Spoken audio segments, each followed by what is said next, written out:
Oh, we are live. Okay, we are live. Says Ryan. He Thanks, would Ryan. probably know.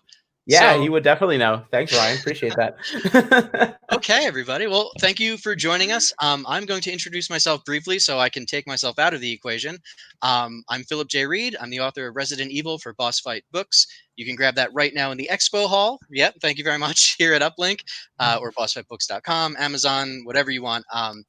But I am not the one you're here to listen to. I just wanted you to know who I am and why I'm here. What I'm going to be doing here is facilitating a chat with the man himself, also on your screen, Matt Papa, producer and localization director for IntiCreates. And just so you folks know out there, I have questions ready. I could talk all night, but this is about you and your questions. So please submit them in the chat, and I will ask them of our guest of honor. But speaking of our guest of honor, Matt, hello. Would you like to introduce yourself? Hi. Sure. As Philip so eloquently put it, I am the producer and localization director over at IntiCreates here in good old Chiba, Japan. It is currently 10 o'clock in the morning. I just woke up an hour ago. We're ready to start our day off right. And yeah, I couldn't think of a better place to be right now than hanging with all you guys here at LA Retro. I want to thank Joel and Ryan from LA Retro for inviting me to be a guest here. I'm really looking forward to this. And you know, don't let this guy put himself down. He's a super swell dude, and I just met him 10 minutes ago, and I already know that. So, well, thank you, Matt. I'm looking forward to this. It's gonna be fun. Yeah, ditto. Thank you so much for being here. I obviously can't speak for UPLINK staff in general, but yes, it is an honor to have you as well. Well, thank you very much. So, who are you? Who is Matt Papa? Give us an idea. So Matt Papa is a guy who, despite being a New York Islanders fan, was born and raised in southern New Jersey. And I grew up big fan of video games all my life, big fan of anime since I was 12 years old. And I fell in love with Japan and Japanese culture. And when I was in university, I decided to do a study abroad program here. And I was here in Tokyo for 3-4 months. I loved it so much that I decided to come back after I graduated to teach English for a year in Osaka, Japan. And I loved that so much, but I had to come back to the US for a bunch of reasons. And that's where I met the love of my life and had a bunch of other great experiences. And the two of us came back to Japan together in 2014. We've been here ever since.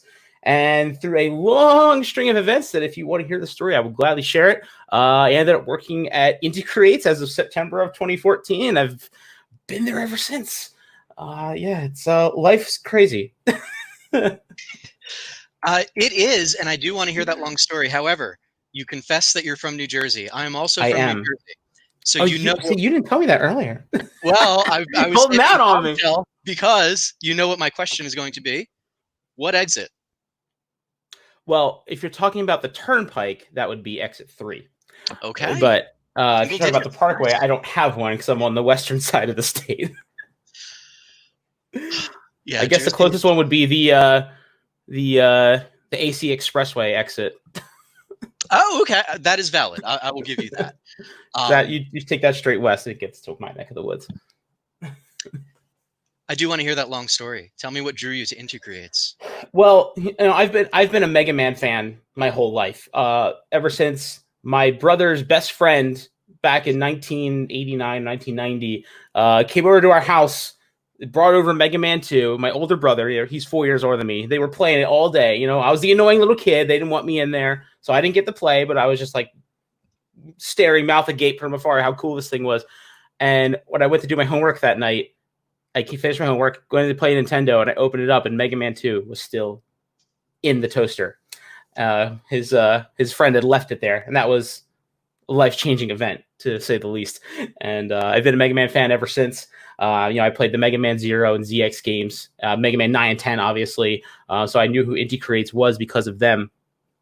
And the first link in the chain actually began at New York Comic Con 2011, which is right after I came back from teaching in Osaka.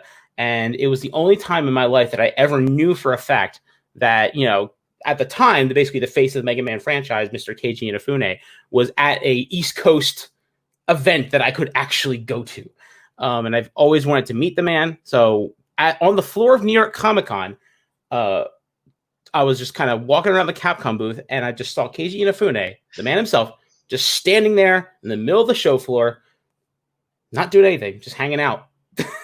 And so I mustered up all of my nerd courage and rusty Japanese to go up and introduce myself to the man. And to my delight, he had a chat with me, and we sat there and stood there and talked for almost 30 minutes, just chit-chatting about video games and Japan and baseball and all kinds of stuff just on the show floor. And that was like, and I would have been set there. If that was the end of the story, I would have been good, right?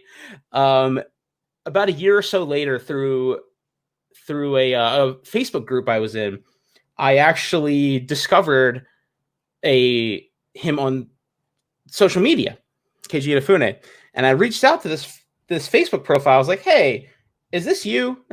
Do you remember me? I'm this guy." And I get a response basically saying, "Yeah, it's me. I remember you. Hey, nice to talk to you again." And we become connected on social media, and then through him, I became connected on social media with a bunch of other people that he was working with at the time. One of which was the CEO of IntiCreates, who also, being the very nice man that he is, entertained being connected on social media with somebody he does not know, some random American dude who just happens to be acquainted with Mr. Inafune. And fast forward to me and my lady coming to Japan. We came here. I didn't have any sort of like big game industry plans lined up or anything. I came just to sort of did some other jobs.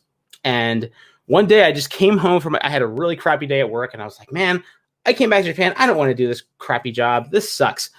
And I was like, because the time between being in Japan, I had worked in like marketing and like product marketing and all that kind of stuff. So that was kind of where my skill set lied. And I was like, man, I wonder if Inafune's company is hiring. They were not. But I was like, oh, man, I wonder if IntiCreates is hiring. I've never met the man. I have no business doing this. But I sent the guy a Facebook message, and I was like, hey, are you guys hiring by any chance? Here's kind of like what I can do, and here's my job history, And he was like, yeah, we are. Why don't you come on down and we'll talk? And a week later, I was employed at IntiCreates. That is that's a pretty amazing story. Yeah, I can't even imagine. I don't know, meeting an idol from the gaming industry. It was pretty surreal. I've had the pleasure through, I've been in the industry now for 5.5, almost 6 years now, and I've had the pleasure of meeting some really amazing creators in the industry. And one thing I've noticed, at least I've had, maybe it's just me being lucky, but everyone I've met, from people like Keiji Inafune to Koji Igarashi to everybody I've met, has been super nice, super down to earth, just regular people who happen to create this amazing stuff. They don't have this like, super rock star, better than you type of attitude like, some famous people might. They were super nice, super accommodating, having beers, having chats, whatever, with some random dude from New Jersey. It was really, that was one of the most pleasant surprises I had when meeting so many amazing people. Just how many people are really just genuinely nice people.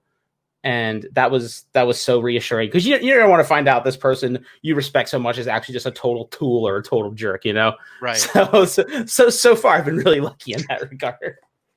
I'm definitely glad to hear that. Let's hope you stay lucky. Yeah, right. Yeah, knock on wood. So with IntiCreates, again, producer and localization director, how would you explain that to someone, not quite familiar with the games industry, what your role actually is?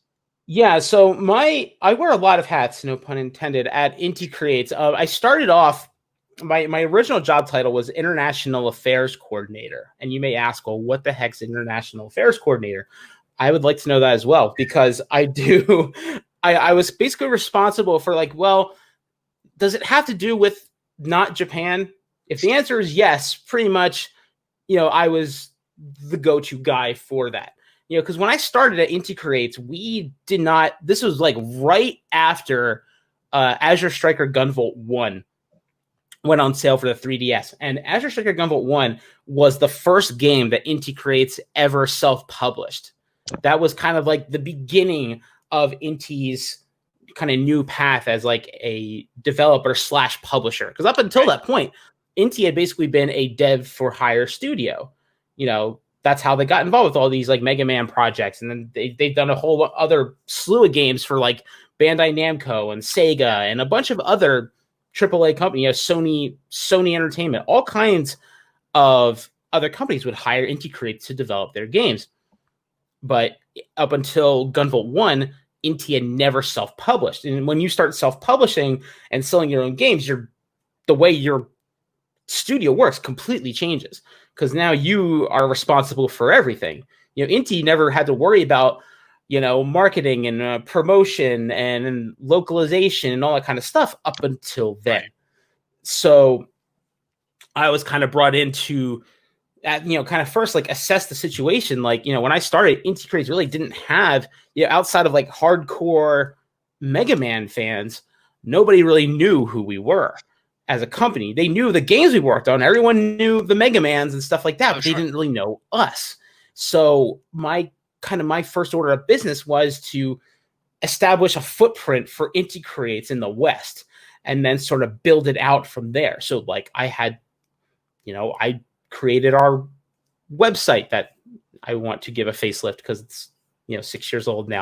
I created all of our social media stuff and started really trying to build our presence in the West. And like I'm in charge of all of our events, which can't go to now, but up until in the before times, we were going to 4 or 5 events a year in the US.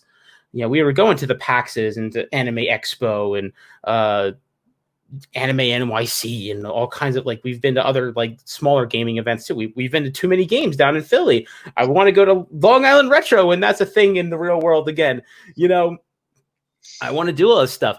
But so getting out and building the presence was the first order of business. And then as we started, producing and selling more of our own games, we needed someone to localize them into English. So that responsibility fell to me. And ever since, once with Gunvolt 1's re-release on Steam, I've now localized every single game we've released since 2014, either solely doing it myself or kind of managing, like being like kind of like the ringleader of working with either freelancers or other internal staff. And as a producer, I'm kind of, again, it kind of goes back to the other stuff I had to do, which is basically doing everything I can to make sure that the game releases on schedule, is marketed well, promoted well, and just kind of being like the go-to guy for a lot of like the business decisions and the marketing decisions, having like the final say on how the game gets localized, all kinds of stuff like that. So you got a lot of kind of different responsibilities in different areas. And that's pretty much what I've been doing ever since I started. Oh, only that. Only that, yeah. It's really funny that you say that. Azure Striker Gunvolt, I remember when that came out. I grabbed it almost on release. I'm sure it was very close to release, at least. Oh, thank you very much. Oh, God, it was great. And IntiCreates, they wouldn't have struck me as being, oh, here's the first game they're self-publishing, because I just remember seeing that logo in front of so many Mega Man 0, 9, and 10, ZX, ZX Advent. Mm-hmm. So already in my brain, and I'm sure that's why I took the dive on Azure Striker Gunvolt so quickly, already in my brain, it's associated with this really high level of quality. Well, thank you. Yes, and I mean that sincerely. And I'm sure many others could say the same. You said, it was up to you to kind of help IntiCreates get an identity outside of that, or in addition to that, I should say. Yeah. But at the same time, I'm sure you didn't want to lose that association. So, like, what kind of challenges were involved there? Well, the biggest challenge was, because, we worked on all these amazing games. We worked, Mega Man 0 and all this, those are our creations. We created those, but we do not own those. Mm-hmm. So, those are Capcom's IPs. We created these games for them, and just like we do for every other, for hire project. Right. So we can't, as somebody who's trying to build IntiCreates' brand and spread the gospel of Inti to the world, I can't just be like, hey guys, we did Mega Man 9, play our games. I can't do that. That's kind of like a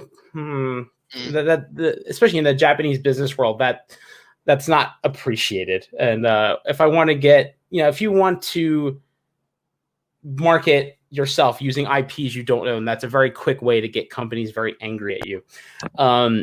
So we, in a way, like, I can be kind of cheeky about it, but that only gets you so far, so we're almost kind of started from square one with Gunvolt. Gunvolt is our Mega Man. He is our Sonic. He is our Mario. That is our guy. He is our Gunvolt is our flagship IP. So we kind of had to build ourselves a new identity based around like one of our central IP. And now we have a bunch of other amazing IPs that we have come to fruition over the years, like Dragon Mark for Death, or like Galgun, which I know is our black sheep. It's our outlier, I know, but it's still ours. It's still ours. There's no I love it more than anyone.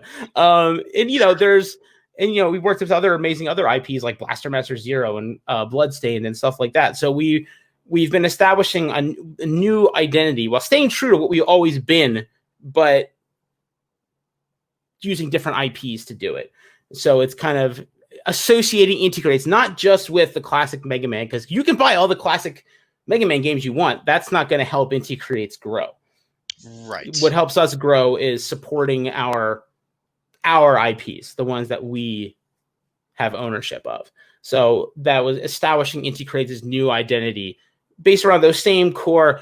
These guys make absolutely stunning 2D action games. That's what we do. That's what we will always do, be them sprites or 3D models or some mix of both, whatever it may be. 2D side-scrolling action games are what IntiCreates has always made and what we will always continue to make. So it's building that identity, but with different players in the field, pretty much. And, the games are amazing, so they really do sell themselves, but it is a challenge, there's so many amazing games out there in the world nowadays. And, no matter what your pedigree is, it's still a lot of work and a big challenge to get yourself out there in front of the masses and say, hey, I'm here. Our games are amazing. Play them. Interesting. And very well said. Okay. So I know IntiCreates has its own sort of identity that you've helped develop. It has its own IPs, which are great. A question I have now, though, and if I don't ask it, I won't be able to sleep. I want to make sure you sleep well tonight. Yeah, I do too. The company has a reputation for taking existing IPs like Mega Man and Blaster Master, Bloodstained, as you mentioned, which obviously has roots inspirationally and in terms of development that go back to Castlevania. Absolutely, yeah. IntiCreates, this is my opinion, but this also seems to be the consensus. Sure. The company is very true to what people expect from those long-running series, but at the same time, yes, it doesn't seem, nobody ever seems to dismiss it and say, oh, it's another Blaster Master. Oh, they did a Mega Man. There's already 8 of those. They seem to be accepted more easily and more enthusiastically than most kind of late game sequels would be. What is it about IntiCreates' development cycle, I guess, or philosophy, is it that allows that? That's a very good question. I think what it is, because it's not just like, oh, it's another insert famous IP clone here, right? Type of thing. We've had the pleasure of actually, we actually license, the IPs for like Bloodstained and Blaster Master, but it's not just that. Our development team really goes above and beyond to not just study where these games have come from, but they are genuine fans of these, the director of Blaster Master, he's kind of like a rare breed in Japan because the original Blaster Master was a pretty big hit in North America.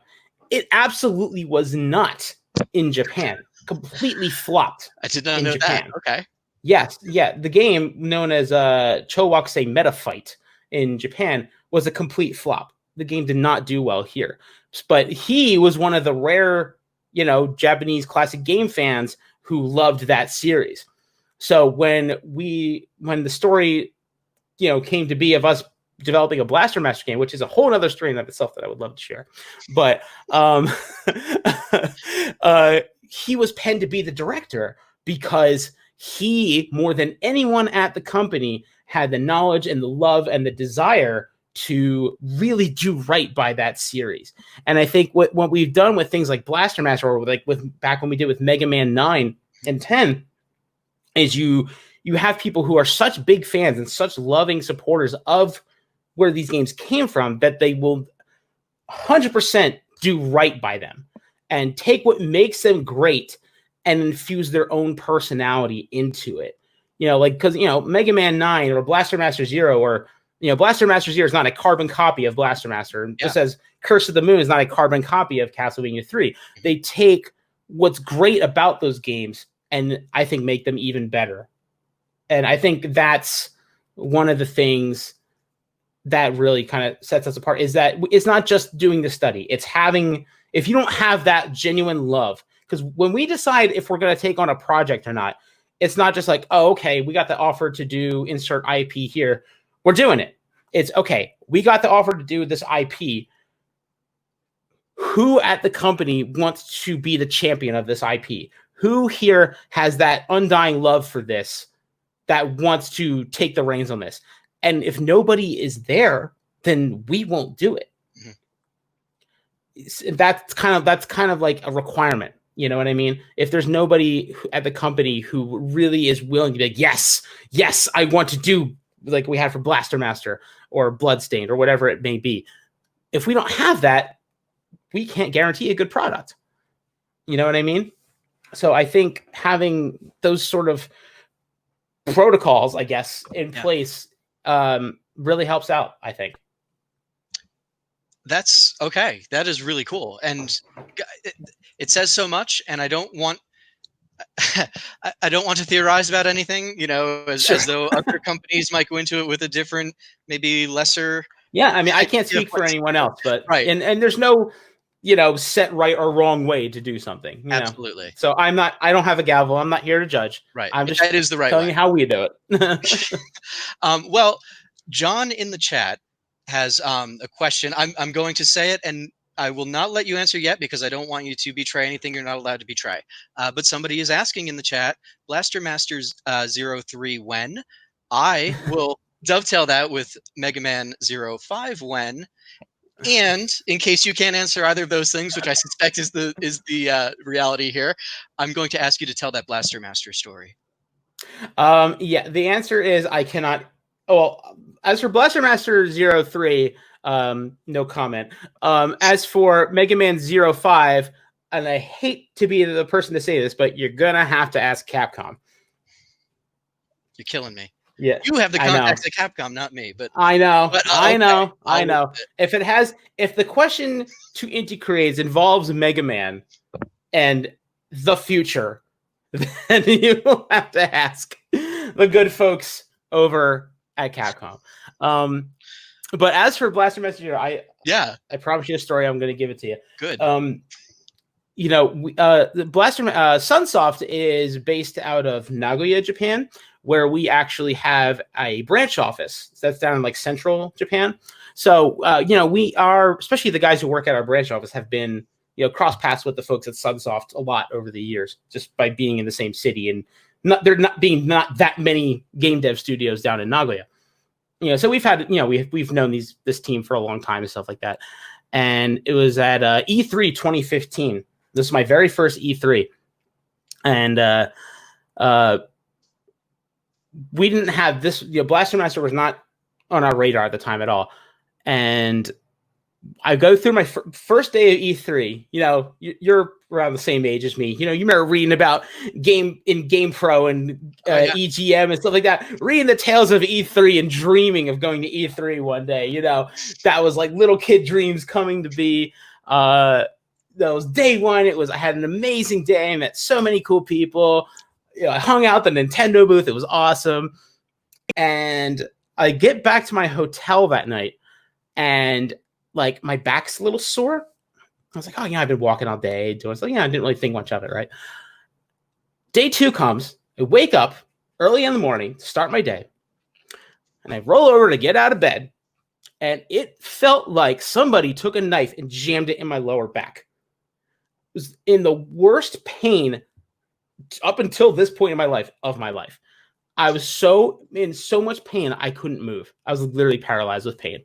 I don't know what the hell I did, but I was completely incapacitated. I would later learn that I severely pinched my sciatica nerve in my lower back. Oh, from who the hell knows what? Yeah. I don't know. Just by doing something unceremonious, like sitting or standing or walking funny or something. And so I was completely bedridden, couldn't move, couldn't do anything. So all of our plans for the day, you know, we had like meetings and interviews and stuff like that all lined up. We had to cancel everything. So my boss, our CEO, basically has an entire day free at E3 to do whatever the hell he wants, because, you know, he's not going to take meetings and interviews because they're all in English, and, you know, I'm the one who would interpret for him and stuff like that. So he basically has a free day now to do whatever the heck he wants. So he bumps into a guy from Sunsoft, you know, one of his buddies from Sunsoft, who was trying to get into a meeting with Nintendo that he had.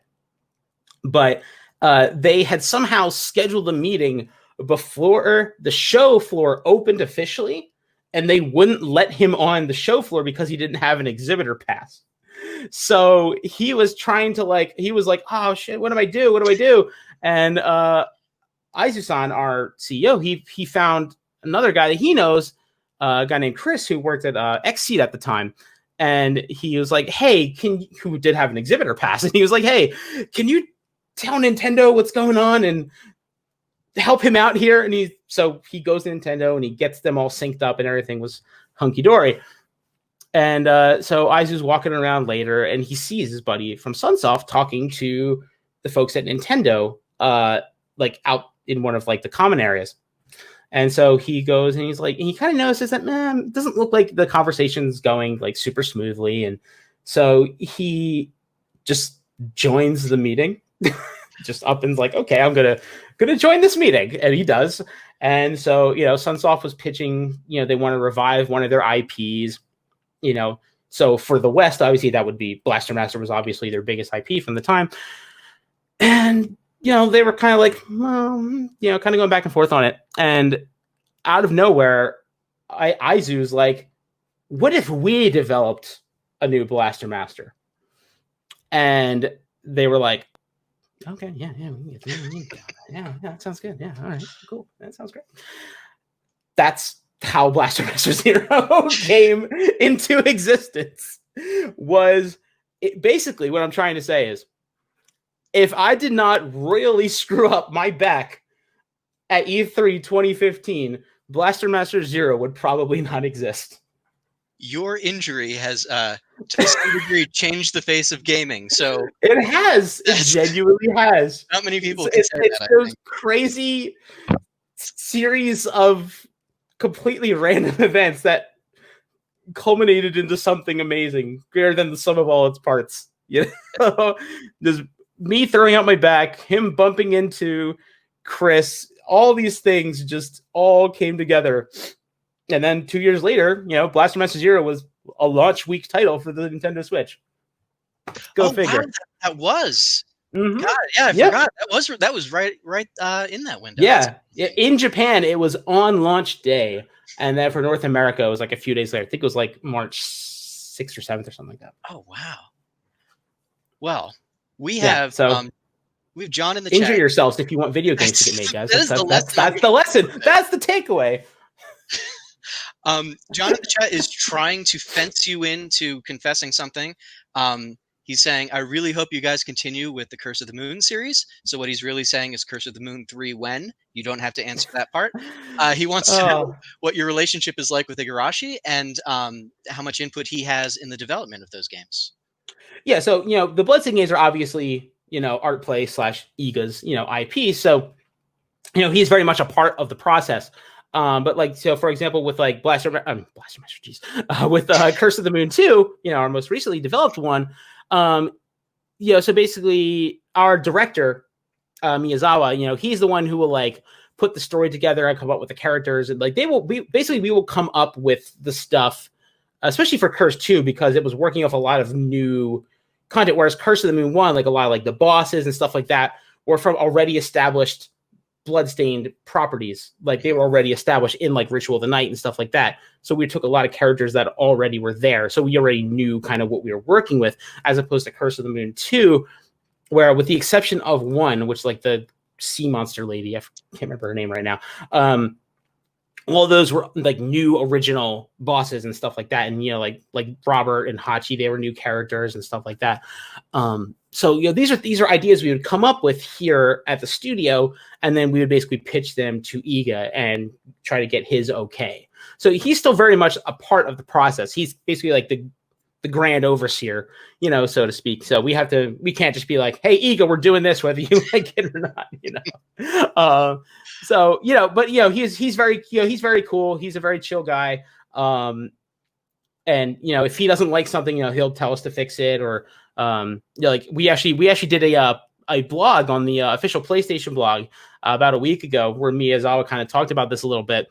And he was like, Miyazawa was getting like too cheeky with Zangetsu and trying to infuse him with like too much humor and stuff like that. And Iga had to kind of veto that and like kind of like, like, okay, tone it down a bit, or like he was worried about, I'm not going to give spoilers, but the scenario for Curse of the Moon 2 is pretty wild, especially if you complete it, you complete all the chapters. And he was very worried that that would not fly. But to his surprise, Iga was totally on board with the total craziness that happens in Curse of the Moon 2. So yeah, he's, it's, again, when you work with somebody else's IP, just like in the Mega Man days, Inafune was kind of the go-to guy who we'd have to pitch stuff through. Iga's kind of the go-to guy. You have to make sure, everything lines up, and, because it's still you're still working with someone else's brand at the end of the day. So you got to make sure you are still doing right by that brand. So he's the guy for that. Well, speaking of working with other people's brands, I have some news for you. In the way things seem to work in your life, maybe you injured your ankle or something, but it resulted in you finding a genie, and the genie is going to let you pick any IP, any existing IP, and IntiCreates gets to work on a new installment. So what are you going to ask this genie for? Oh, brother, this is like putting the ball on the tee for me. I love it. For me, this is easy. This is a home run swing for me, and that would be none other than Final Fantasy Tactics. Oh, wow! I'm gonna have to ask why. It is a great game, but I want to hear you. Final Fantasy Tactics is a razor thin, close second favorite game of all time for me, and I love tactical RPGs, and Final Fantasy Tactics was another life-changing game for me. And I would be honored beyond honored to be able to revive the Final Fantasy Tactics IP in some way, shape, or form. If I got to build, even if it doesn't have the Final Fantasy Tactics, if I had free reign to create my own game, it would be a tactical RPG in that similar Final Fantasy Tactics style. So even if I don't get to use the IP, I still want to make a tactics game either way. And I kind of want you to do it. From the chat. Oh, like, man. Oh, man. So. I would love it so much. But yeah, no contest. Not even close. It would be Final Fantasy Tactics. Yeah, in the chat, a lot of people are saying, obviously, it's a good choice, but they didn't see that coming, and that I did not either. So, yeah, that is definitely a home run. You're correct. Thank you. We do have another question from the chat. Sure. are being asked how you guys hooked up with Yacht Club Games. Ah. Yes. Now, and this part maybe you can't answer. Can we look forward to any future collabs? Shovel Knight's been in some of your games. Is there going to be any crossover in the other direction? Yeah. The general rule of thumb is if it hasn't been announced in our official channels in some way, shape, or form, it will not be announced in this way. That's the general. When it comes to video game announcements or any real announcements of that sort, that's the general rule of thumb that you can expect, and not to crush anybody's dreams or anything like that. But yeah, that's the general rule of thumb. Non-disclosure agreements are a very real thing, and you do not want to be on the bad side or the bad end of a non-disclosure agreement. Trust me, I won't tell anybody, Matt. This stays between us. But as for how we got involved with them, truth be told, that was actually facilitated by Nintendo. Wow. They linked us up together, and over time, over the years, I've got to meet them all in person. Every time we're at events and stuff, I spend a lot of quality time. I absolutely love the team over at Yacht Club Games. They are such wonderful human beings. Absolutely love those guys to death. And we've had the pleasure of working with them a lot over the years. Actually, we've had Shovel Knight appear in Blaster Master Zero. He's a DLC playable character, and he's a boss. He's a secret boss fight in Azure Striker Gunvolt 2. And of course, Yacht Club Games are the ones who published. Excuse me. They published the 3DS physical version of the Azure Striker Gunvolt Striker Pack for us. Oh, I don't think I ever realized that.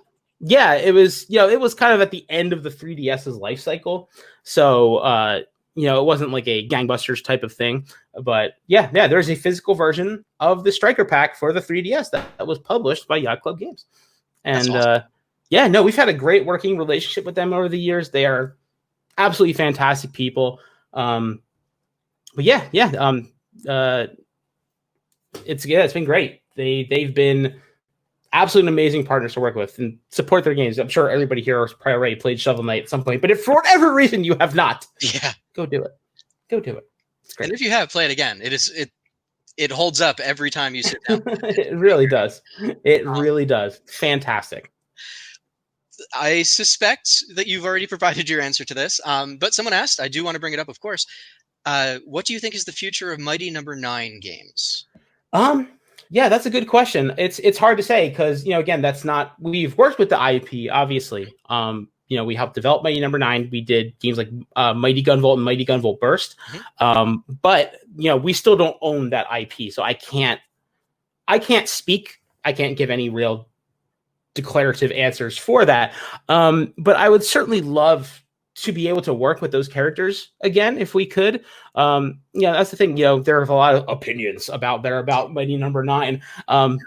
Take that for what you will. But I really enjoy those characters. I think the characters are really lovable and well designed. You get to have so much fun with them. So when we got to work with them again with Mighty Gunvolt Burst, I had a blast localizing that game and using those characters again. So hopefully, Beck and Call and the Mighty Numbers will have another chance to see some more action. I really hope they do, but that's really all I can say on the matter. That's entirely up to the IP holders.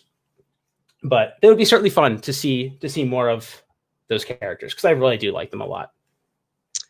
Just personally, I agree. So we've actually, IntiCreates and otherwise, we've gone through a lot of fairly recent games that have stood out, that have really impressed people right out of the gate usually. And, we're talking about Shovel Knight years later. People still, rave about the game as though it came out last week, which is a wonderful thing. Yeah, definitely. I'm wondering right now in this climate, with Steam, with the various digital shops, hundreds of games come out every year. In your opinion, how does a game rise above the noise for people to even give it a shot and find out if it's good? When I get a better answer, I will definitely let you know because I'm still trying to figure that out for myself. because the thing is nowadays, video games and video game development has never been more accessible, and I think there's so much good that comes from that. Anybody can make a video game and have it be successful. You've seen it time and time again. From recent stuff like a small team out of Australia with like Untitled Goose Game, or a one-man show with like something like Undertale. You've seen it time and again. These small teams, people who have not, whether have been established presences before, come completely out of nowhere. Anybody can be successful, but it's really hard. And you obviously have to have a good product first and foremost.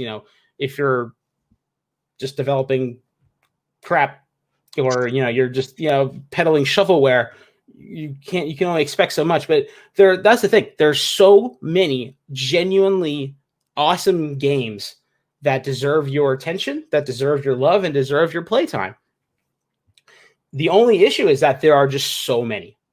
There are so many out there that it can be extremely difficult to stand out. And I would say if you are a budding developer, or you're releasing your first game, or things like that, you can really, I think one of the best things you can do to help yourself is work with others.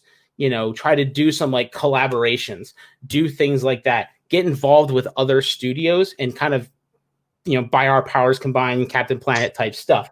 That can be one way you can really help get, especially if you have a new IP. That can be one way you can really help, because people who are paying attention to one thing maybe have no idea about your IP, and then if you're like a guest character or something like that, or whatever it may be, it's just really hard. If you don't have, the big AAA companies, they have millions of dollars to spend on marketing and stuff like that. We don't. Most other independent developers don't. Getting yourself out there, if you can get to events when they're a thing again, showcasing your game at if you can get into like an indie space at like a PAX, or even like a smaller, it doesn't have to be like the big stuff. It can be other events too. It's any way you can find to get your game in front of people. Because that's the thing. If you go on the eShop, there's 50 new games a week coming out, and that's fine. There's nothing inherently wrong with that, but it just makes it that much harder to find what you're looking for. So you really have to kind of go above and beyond to get your game out in front of people. Maybe that'll be a viral tweet. Maybe that will be showcasing your game at a show, and the right person just happens to stumble upon it. There have been many games who have been in like the indie space at a game show, and somebody from like Devolver Digital discovers it and be like, oh my God, this game's amazing. We want to publish this. You never know.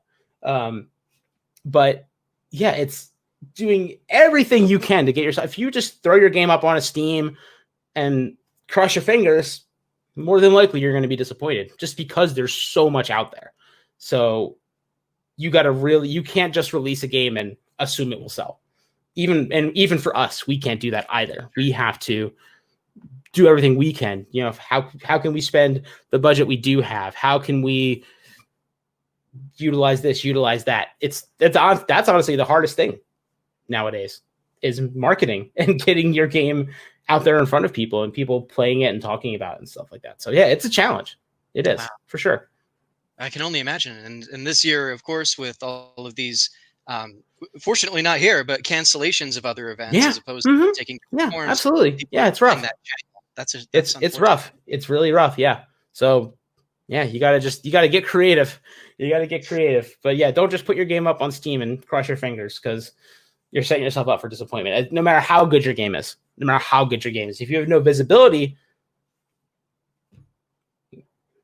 doesn't matter.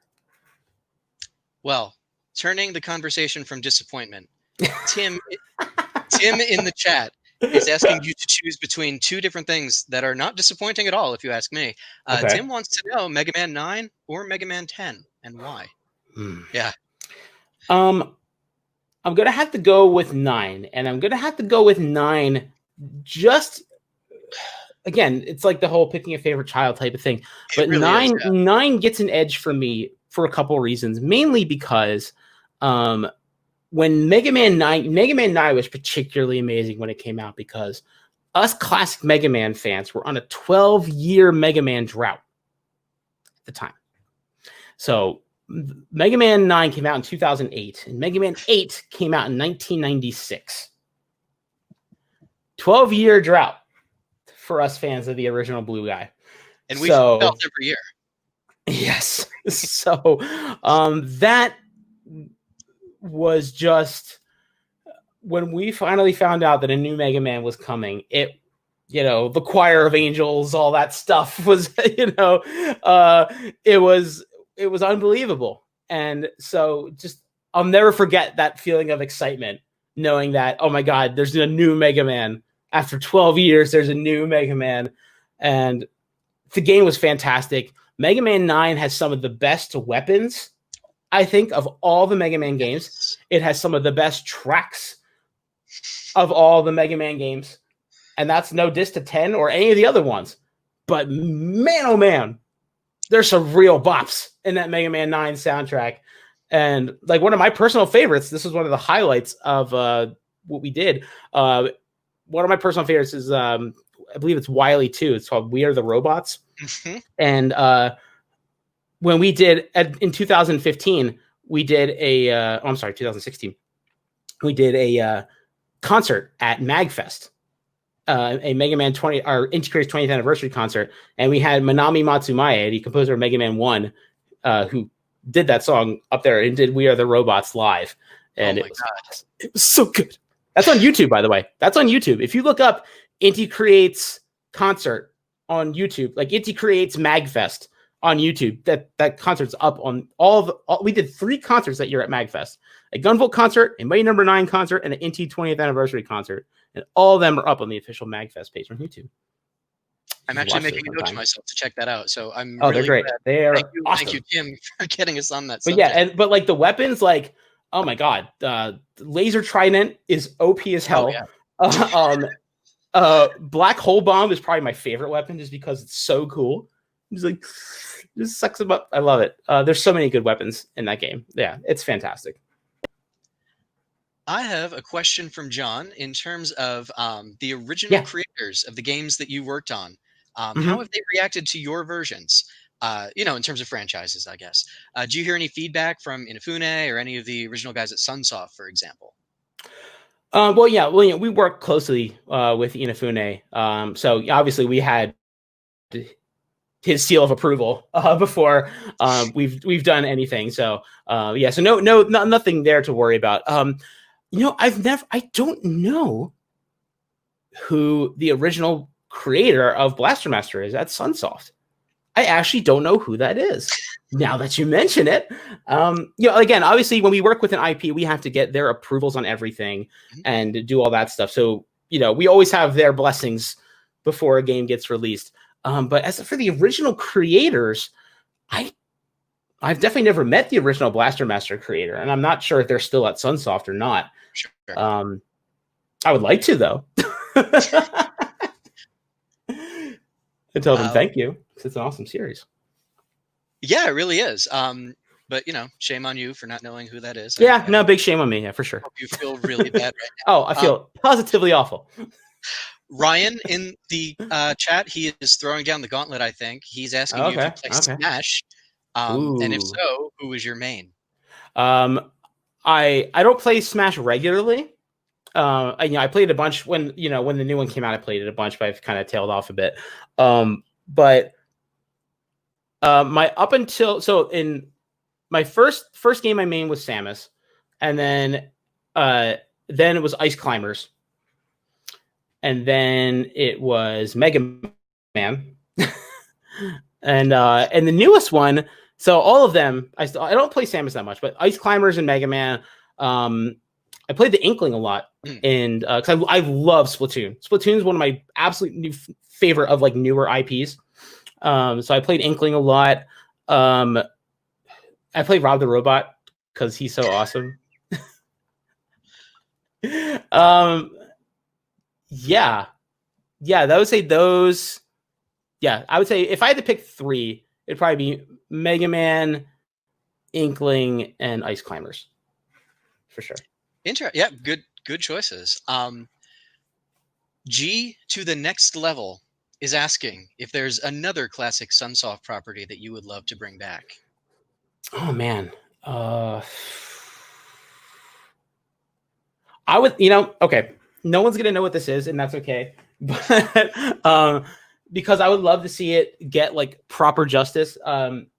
If you've played Blaster Master Zero 2, you may be familiar with the characters Ganbei and Tae.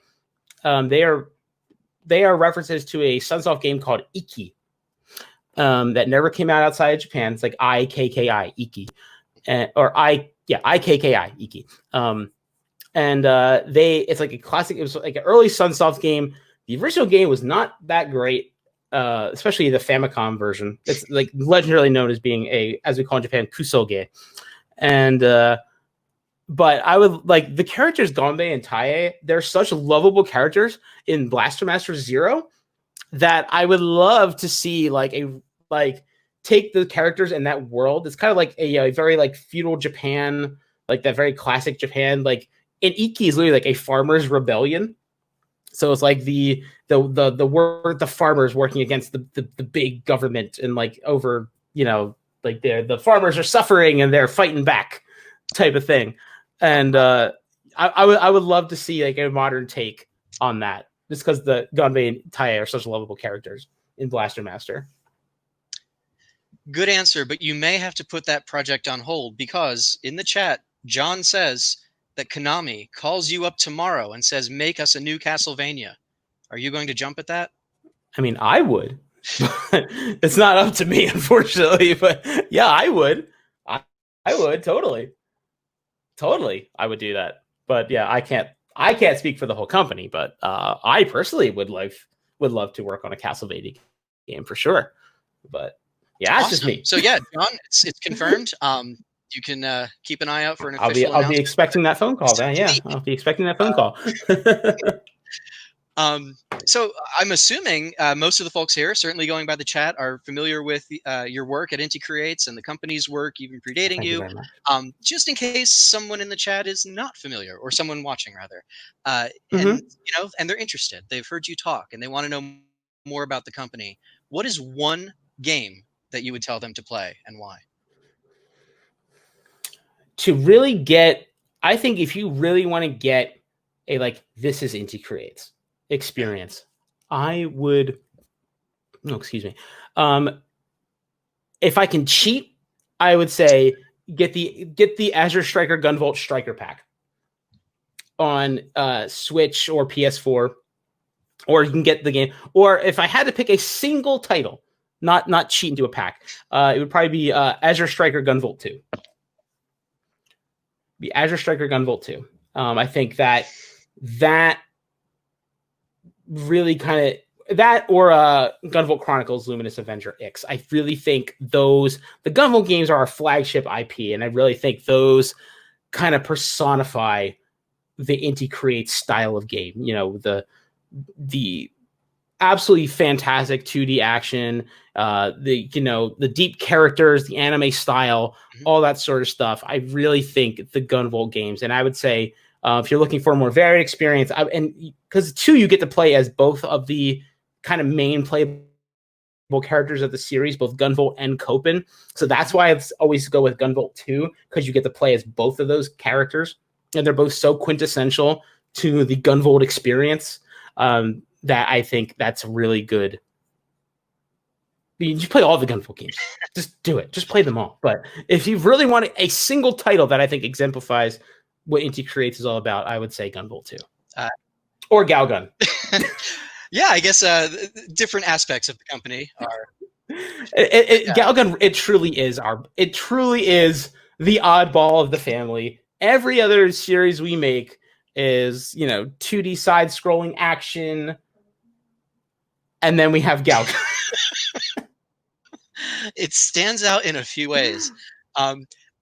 It does. I do have another question. It does. Here. Yeah. The chat.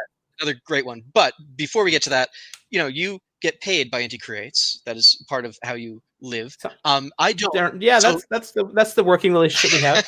so I do just want to emphasize for people watching, if they haven't played Gunvolt, it is genuinely fantastic. The whole series, if you prefer to, and you're saying go for two, go for it. But man, when I played that first game for the first time, it hit me in a way that new or modern games, I should say, usually don't. Really grab me kind of retro way. That was the same for me. I played Gunvolt as a fan a couple weeks before I joined the company. So. Yeah, but yeah, I mean, I obviously play Gunvolt 1 first. I think if you're going to play the Gunvolt game, start with 1.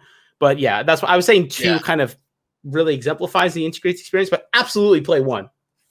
Full stop. Play 1. Agreed. Don't miss that. Ryan, he's pulling out a pretty important question, I think. What Nintendo franchise would you want to work on? Nintendo franchise. Well, I know like last year, our CEO there was like all these like stories that popped up because someone at a Bit Summit asked him pretty much asked him the same question, and he said Zelda 2. And there's like for like a couple of days, there's like all this talk going around the internet, like wants to remake Zelda 2. And it was like this big old thing, but he was just like, they asked me like if I could, I would make Zelda 2, not I want to make Zelda 2, do or die. Let's go. Come on. So that was really funny. That question just reminded me of that. But as for me, oh man, if I could, geez Louise. Okay, I'm gonna be the champion here. And I would say I would love to make another new Kid Icarus game. You would be the champion. Kid Icarus Uprising on 3DS was so good. It was. It hurt your hands, but it was so good. Loved the world that they built.